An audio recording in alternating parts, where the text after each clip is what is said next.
Президенттин Чүй обласы боюнча ыйгарым укуктуу өкүлү бар бул жерде. Турсаңыз өзүңүз ордуңуздардан. Сиз ошол мезгилде, жай мезгилинде, сугат мезгилинде ишти жетиштүү деңгээлде уюштура алган жоксуз. Суу чарба министрлигинин жетекчиси барбы? Суу чарба. Мына сизге да тиешелүү. Айыл чарба барбы? Айыл чарба министрлиги. Мына үчөөңүздөр ушуну жетиштүү деңгээлде уюштура алган жоксуздар. Качан гана дыйкандар ызылдап чыгып суу жетпей атат дегенде анан барып туруп кеч болсо дагы киришип, анан кийин аягында уже кеч болгондон кийин жеткизип калдыңыздар. Үчөөңөргө тең сөгүш жарыялаймын. Эми бүгүндөн баштап жайкы мезгилге даярданышыңыздар керек.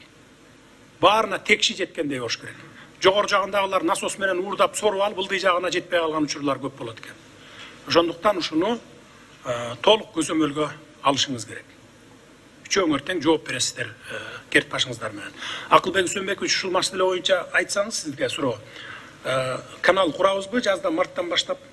Буюрса 1 марттан баштайбыз. 53 миллион доллардан булагы бар, ОЧК-2 курула баштайт. Долбоор 52 миллионго 53 миллион долларга 53 миллионго белгиленген. Марттан баштап биз каналды куруп баштайбыз. Куруп баштайбыз. Кемин жактан куруп баштайбыз. Ошондо Чүй облусу толук суу менен камсыз болот экен. Буюрса деп атабыз. Жетиштүү. Рахмат. Отуруңуздар.